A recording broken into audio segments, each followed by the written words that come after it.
Pour la première fois de l'histoire de France, une femme est nommée ministre de l'Éducation nationale. À seulement 36 ans, elle brise un plafond de verre vieux de 2 siècles. Elle prend la tête du plus grand ministère de la République. Ce moment historique n'est pas le fruit du hasard. 2 ans plus tôt, en mai 2012, la France découvrait son visage. Elle n'avait alors que 34 ans.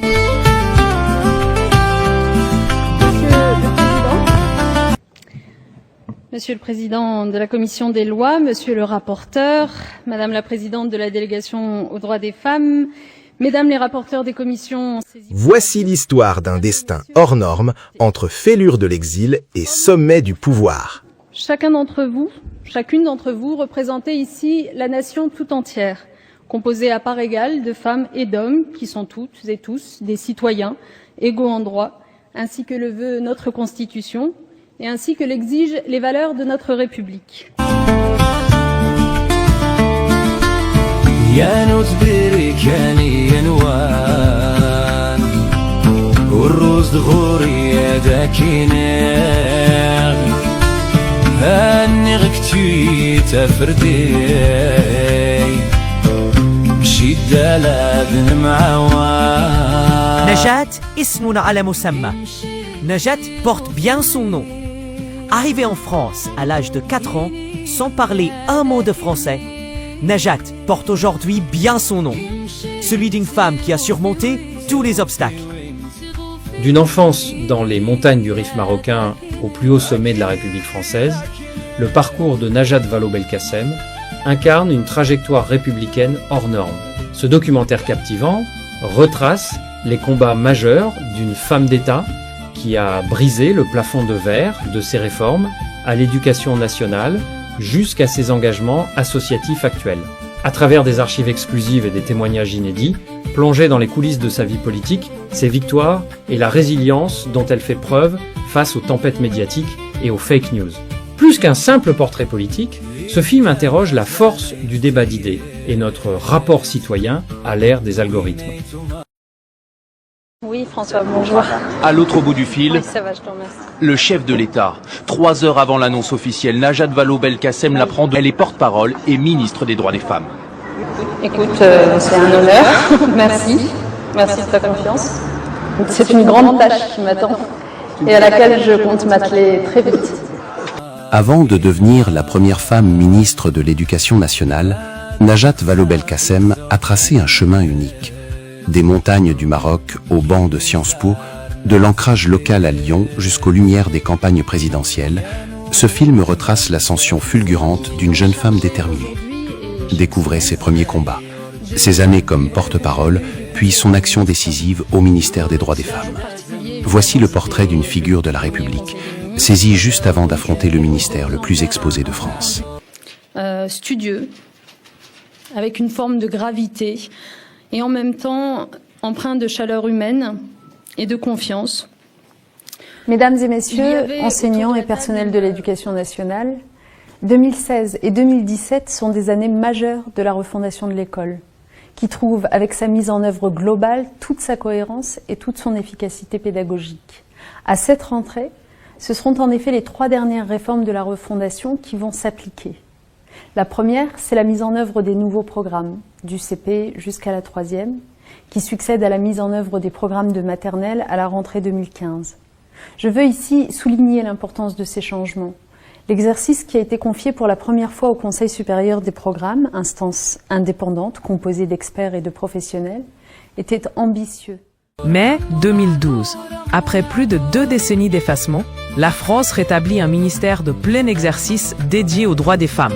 À sa tête, une figure montante de la République, Najat Vallaud-Belkacem. Aussi jeune que déterminée, elle fait le choix de l'action concrète et transversale.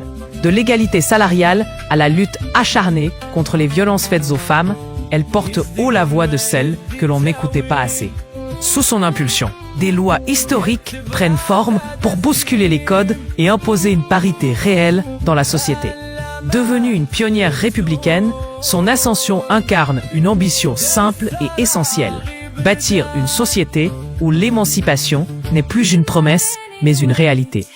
Un mandat marquant qui ouvrira grand la voie à des avancées majeures pour les droits humains. Tout commence loin des palais de la République, dans les montagnes du Rif, au Maroc. Rien, dans les premières années de Najat Belkacem, ne l'a destinée à devenir l'une des figures politiques françaises les plus marquantes de sa génération. Et pourtant... نفحط وغيزان مشنا منين مغا منين نخرق et en même temps الطاس وقتي يعدون توري المش الورث الدافع نتبنسادي ما رايني يروحان معهم جدي معهم حنان تنسابي ليس الطاس Mais parallèlement à cette vie publique intense, Najat Vallaud-Belkacem a développé une autre arme de conviction, l'écriture. À travers ses livres, sa plume trace le chemin singulier d'une femme engagée qui utilise les mots pour décrypter notre époque et proposer des solutions concrètes face aux crises de notre société.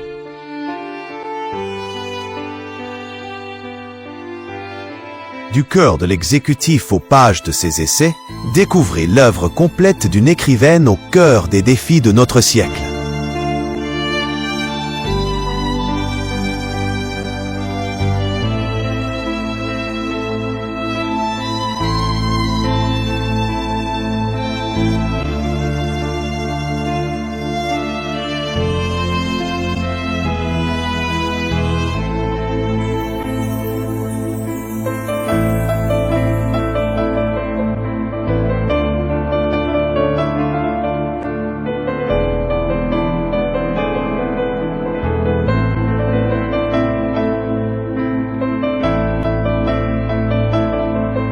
Sevrage numérique 2026. Enquête passionnante sur notre rapport aux écrans. Ce livre alerte sur l'impact des algorithmes toxiques et explore comment les citoyens et les États peuvent se libérer de cette dépendance collective. C'est quelqu'un qui m'a beaucoup apporté. Moi, en tant qu'étudiante, en tant qu'écrivaine et surtout en tant que femme. Son militantisme a inspiré toute une génération. Elle nous a inspiré à aller de l'avant et à croire en nous. Je suis vraiment triste de ne pas pouvoir assister aujourd'hui, parce que c'est quelqu'un que j'aimerais rencontrer. Et j'espère de tout cœur que nos routes se croiseront un jour. Merci à vous pour tout ce que vous nous avez apporté. Je me réjouis d'apprendre que Najat Vallaud-Belkacem va venir à l'Agora, qui est, je le dis très franchement, à mon avis, la meilleure librairie du Maroc, avec toutes les activités que SPAI organise régulièrement. C'est vraiment formidable ce qu'il fait. Et c'est une très bonne chose que Najat, ma collègue, vienne à l'Agora, parce que c'est une femme remarquable. Trois choses. Le talent, le travail, l'engagement. C'est comme ça que Najat a construit tout ce qu'elle a construit pour arriver à des postes, franchement, où une petite fille née dans le Rif, j'allais dire, n'aurait pas pu aspirer, mais en fait, si, elle aurait dû aspirer. Quand on a le talent, quand on a le travail, quand on a l'engagement, on peut faire tout ce qu'on veut faire dans la vie.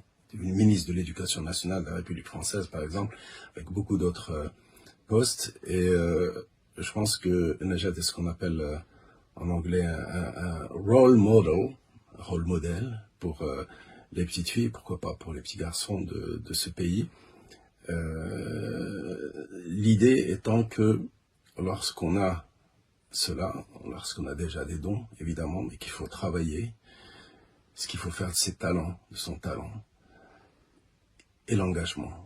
Et ça, c'est quelque chose qui devrait, je pense qu'on devrait faire une bande dessinée sur Najat. En tout cas, venez nombreux pour la soirée où on va cuisiner Najat à l'Agora, cette très belle librairie de Tétouan. Constable Aziz Baï m'avait demandé de faire un témoignage sur Madame Najat Vallaud-Belkacem. J'ai hésité parce que je ne connais pas la personne, même si le personnage et la personnalité étaient connus de tout le monde.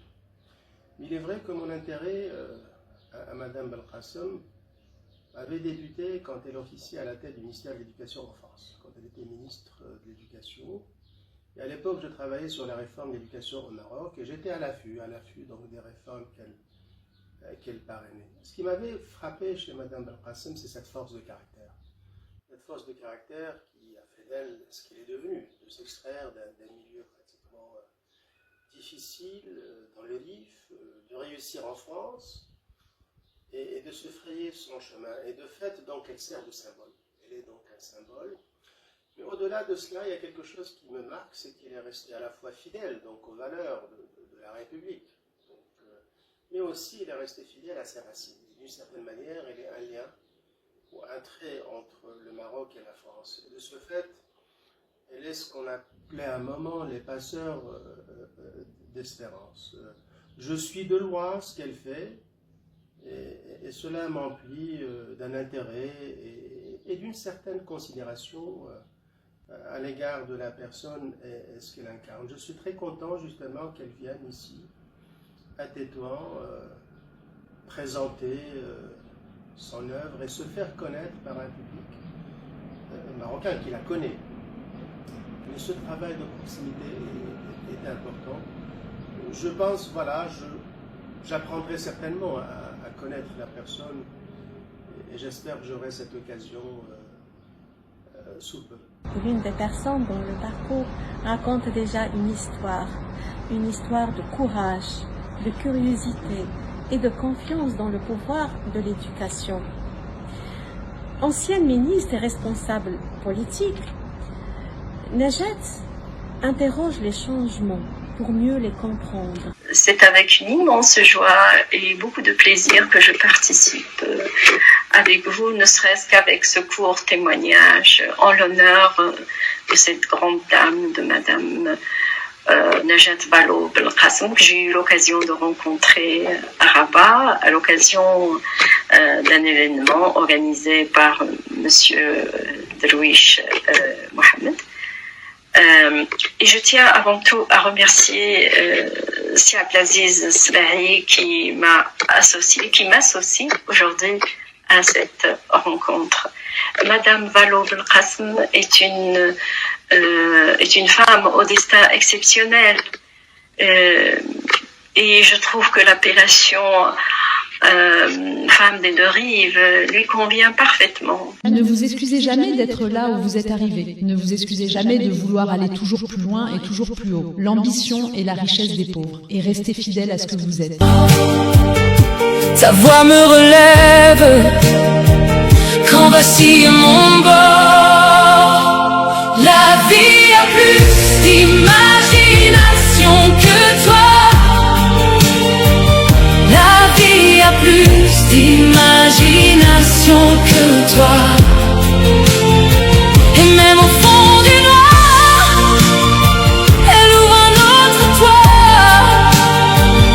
La vie a plus d'imagination que toi. La petite fille du Rif a levé les yeux. Elle a pris les chemins que l'on disait trop vieux. Elle